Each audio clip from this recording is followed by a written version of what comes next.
pessoal, eu sou a Nara, bem-vindos. Primeiro agradecer o convite que a Bots Brasil fez, para a gente aqui falar um pouquinho mais sobre chatbots no RH, e esse vai ser o assunto que a gente vai abordar um pouquinho hoje. Então espero que vocês gostem, que vocês consigam entender um pouco mais do qual que é o motivo para a gente realmente criar chatbots para RH e trazer essa experiência diferencial para os colaboradores. Então a ideia é a gente falar como que o chatbot ele vai servir de estratégia para fortalecer essa cultura organizacional. E aí, antes de eu começar a falar exatamente sobre chatbots, eu queria me apresentar um pouquinho. Então, eu sou a Nara, eu sou graduanda de psicologia, já agora no final do ano me formo, e também sou técnica em audiovisual. Então, atualmente eu atuo em gente e gestão na UEN, e mais focada em projetos educacionais e desenvolvimento de pessoas. Então, ou seja, eu trabalho muito mais com treinamento, com desenvolvimento e com a experiência em si do colaborador. E aí, por ser técnica audiovisual, eu queria trazer algo que eu acho muito interessante, que as pessoas pouco pensam sobre experiência, e que são os filmes. Então, quando a gente vai falar um pouquinho mais sobre os filmes, eles estão muito mais focados na experiência que a pessoa está ali sentada na cadeira do cinema, ou está na sua casa, no seu quarto, tendo com aquele material, do que qualquer outra coisa.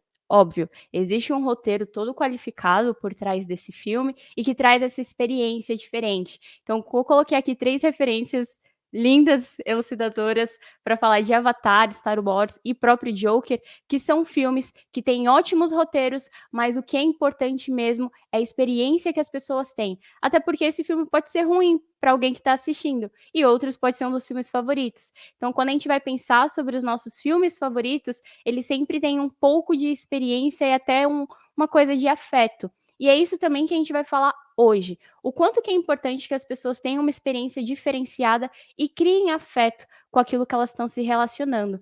E aí, pesquisando um pouco, tentando entender o que é a experiência em si, a gente vai aprender que na psicologia, quando a gente fala, o Amatuza, ele também já comentou um pouco, que o que move realmente as pessoas não são as ideias abstratas, mas a experiência vivida. Então, muito além da gente falar sobre algo, é importante a gente vivenciar e experienciar aquilo. Então, é interessante a gente falar sobre RH estratégico, é interessante a gente falar sobre como o colaborador pode se sentir bem dentro do espaço de trabalho, mas o mais importante é que ele experiencie essa sensação de bem-estar, tá certo? Então, quando a gente pensa sobre experiência, é muito mais do que algo abstrato, e sim aquilo vivido. E aí, quando a gente estava falando de vivências dentro da UEN, nos últimos tempos, a gente estava com alguns problemas muito focados em comunicação. E aí, vamos pegar esse pilar de comunicação e desmembrar ele em 3 partes. A primeira estava sendo um processo de descentralização. Então, o que acontecia? Muitas pessoas falavam a mesma informação em canais de comunicação diferentes. E o que acontecia? Cortava essa comunicação.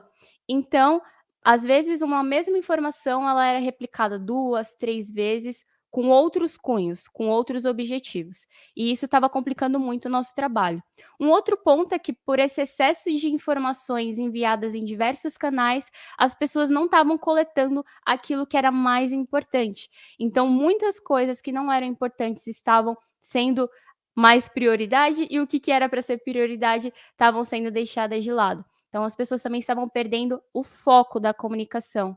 E juntando, quando você descentraliza uma comunicação, quando você repete aquele mesmo recado por várias vezes e não pega o que é importante, você acaba tendo uma experiência ruim dentro do seu espaço de trabalho. E era isso que estava acontecendo na UEN. Mas quando a gente vai pensar num aspecto mais geral, não acontece isso só na UEN.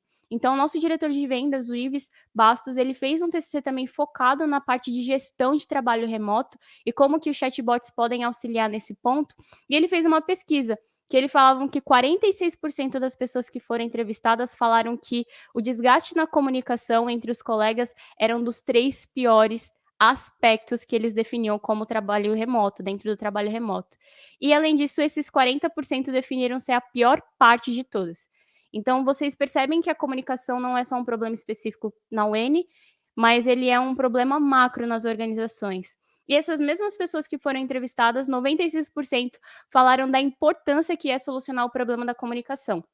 Então, a gente pensou, pô, Isso é muita coisa. 96% é, em suma, a maioria. E as pessoas percebem que a comunicação, ela tem o projeto, na realidade, né, ela em si, por si só, ela tem esse propósito de servir como base para a melhoria de vários processos dentro de uma área. Então, começamos a pensar, a comunicação ela funciona nos nossos projetos aqui da UEN.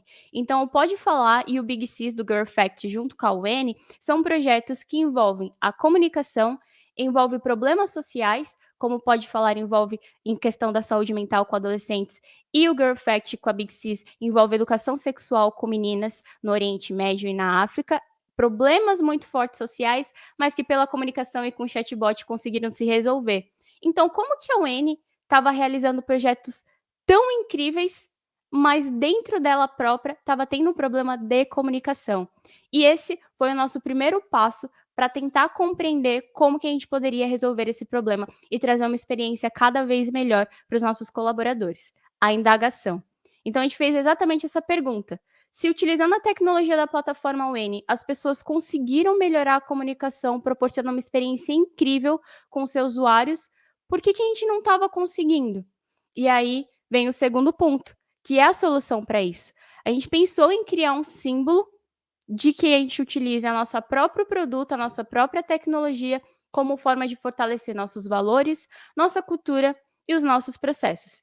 Então a gente tem a tecnologia, percebeu em outros projetos que ela funciona com problemas gigantescos, como educação sexual, por exemplo, em crianças e meninas de outros países, e a gente conseguiria resolver nosso problema aqui também. Então, para isso, pensamos na solução dessa criação do símbolo, que é a Amazoninha. Então, a Amazoninha, ela é o nosso chatbot aqui da UEN, da área de Gente e Gestão, e ela veio exatamente para servir como um símbolo de cultura e fortificar nossos valores, nossa cultura e os nossos processos. Então, agora vocês vão entender como que a Amazoninha, ela em si funciona e como que está acontecendo todo o processo de estruturação dela. Então, quando a gente vai falar sobre experiência do colaborador, então vamos pensar na estruturação dessa experiência. Ele começa desde o primeiro passo em que um novo Enner ele vai entrar na UEN, né? Então ele vai começar a trabalhar.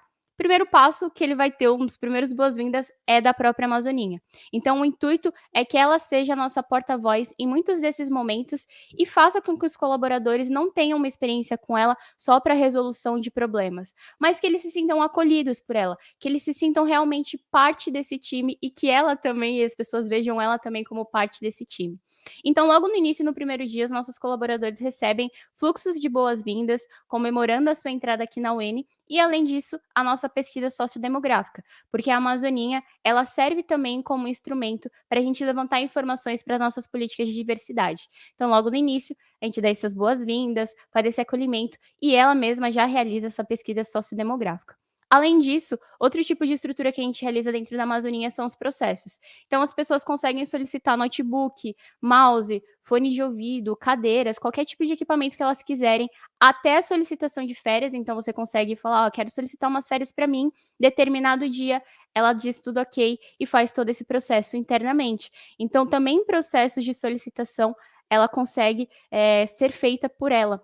Além disso, temos também a nossa estrutura de educação.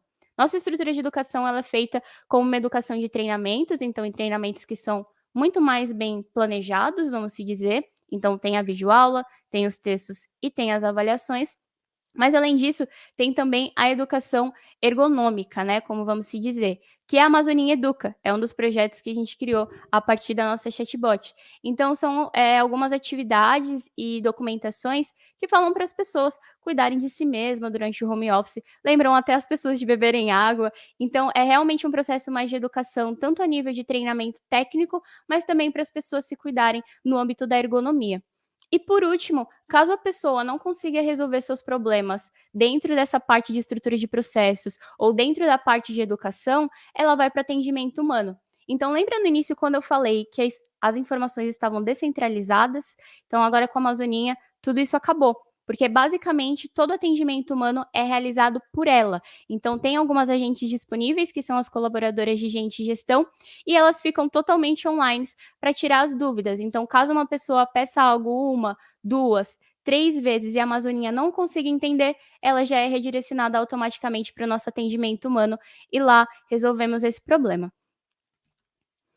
Então, quando a gente vai falar sobre todos esses processos realizados, falei na estrutura, né, em si, em qual quadro eles estão, colocados, mas vamos falar sobre eles à parte. Então, basicamente, os processos que conseguimos realizar com a Amazoninha, que traz esse diferencial da experiência dela, é a pesquisa de satisfação.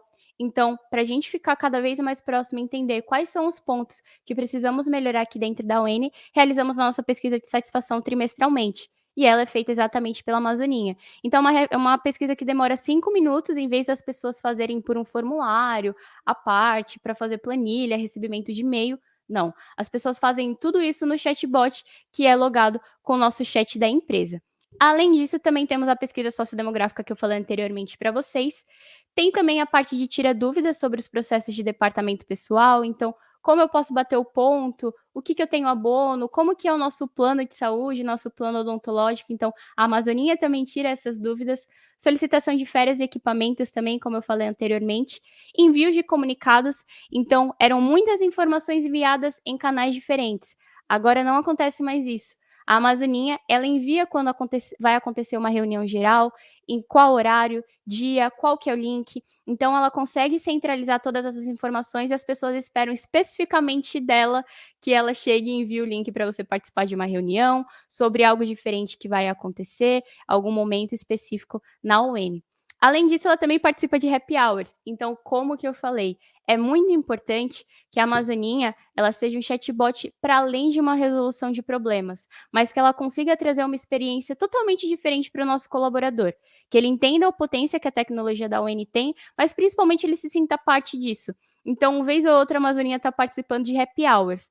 Como assim ela participa de happy hours? Então, a gente realiza games, campeonatos de jogos, outras coisas que precisa mais de uma levantamento de dados, quem é que vai participar, como é que você vai participar, o que, que você quer fazer, até mesmo votações do que vai acontecer no happy hour, a Amazoninha faz esse trabalho para a gente. E por último, ela também serve como repositório de informações.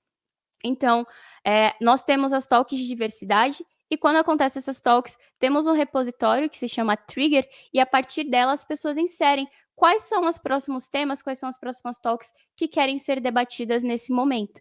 E elas inserem: "Ah, eu quero falar sobre o movimento negro na nossa próxima talk. Ah, eu quero falar sobre o movimento LGBT". Então as pessoas entram em contato com a Amazoninha, é enviada essas mensagens para ela e automaticamente chega também em nós de gente de gestão. Então esses são alguns dos outros processos que a Amazoninha ela consegue realizar. E quando a gente vai pensar sobre benefícios, ela acaba sendo uma via muito de mão dupla, porque tanto o colaborador que está se experienciando, né, da Amazoninha, mas também as pessoas de gente de gestão utilizam ela, acabam se beneficiando com esse processo. Então o primeiro ponto de benefício, cultura.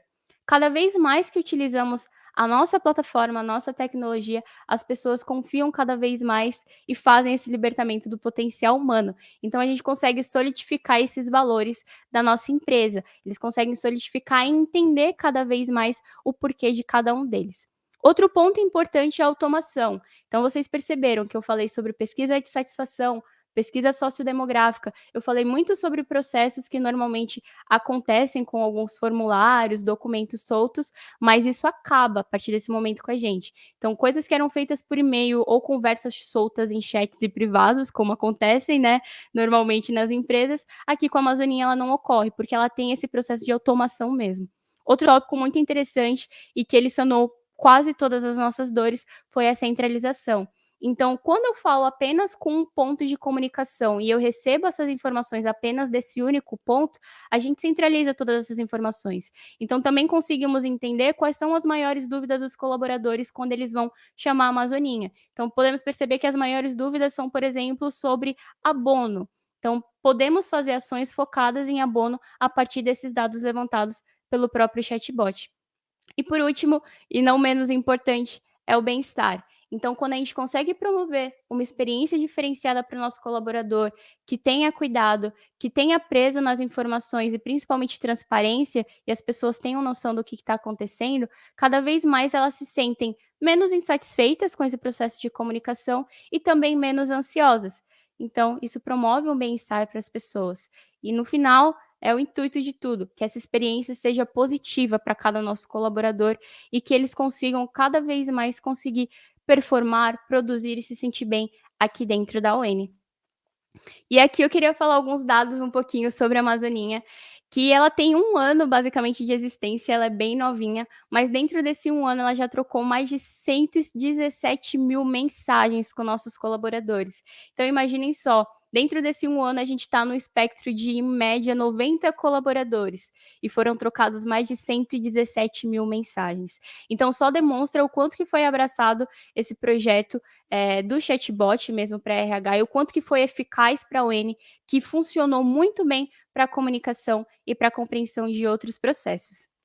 Além disso, nós criamos mais de 9 mil fluxos. Então, fluxos são essas conversações que as pessoas têm com a Amazoninha. Então, 117 mil, claro que teria que ter um número alto de fluxos.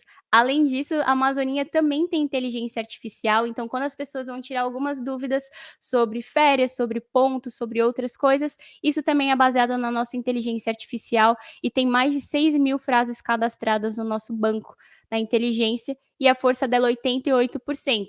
O que isso significa? Que a probabilidade dela errar alguma frase que for mandada para ela é muito pequena, porque ela está com espaço ali bem pequenininho de força, então 12% ainda de melhoria. Então, isso só demonstra que as ideias que a gente comentou lá no início sobre serem abstratas, elas são importantes, não é que elas não sejam, mas o ponto principal para que as pessoas consigam trilhar esse caminho é a experiência. E com isso a gente percebeu que um chatbot dentro do RH, a gente consegue fortificar a nossa cultura, conseguimos melhorar cada vez mais nossos processos, tanto a nível de automação, para a gente gestão, mas também para os colaboradores e principalmente criar uma experiência diferenciada para cada colaborador. E aí era isso que eu queria comentar com vocês, pessoal. Espero que vocês tenham gostado. Deixo aqui também formas de contato para vocês entrarem comigo, caso vocês tenham alguma dúvida, alguma sugestão ou precisem de ajuda em algo e queiram pensar em colocar um chatbot no RH de vocês. Mas é isso. Espero que vocês tenham gostado e agradeço o convite da Bots Brasil.